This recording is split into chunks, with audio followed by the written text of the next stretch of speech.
English premier লিগে গোলের century করলেন আর্লিং হ্যারাল্ড।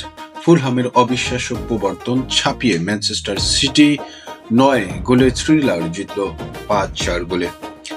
হাফ টাইমের কিছুক্ষণ পরে সিটি 5-1 গোলে এগিয়ে ছিল, কিন্তু অ্যালেক্স আইভি ও বদলি খেলোয়াড় স্যামুয়েলস চুকুয়েজের জোড়া গোলে ম্যাচের উত্তেজনা ছিল শেষ বাঁশি বাজা পর্যন্ত।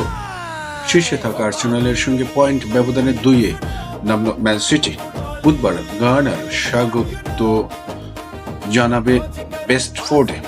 এই জয়ে সিটির পয়েন্ট 28, ক্রাভেন কোর্টেজের মাত্র 17 মিনিটে জালে দেখা পান হ্যারাল্ড।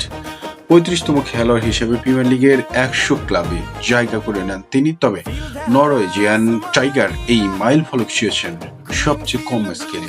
111 ম্যাচ খেলে গোলের সেঞ্চুরি করেন তিনি।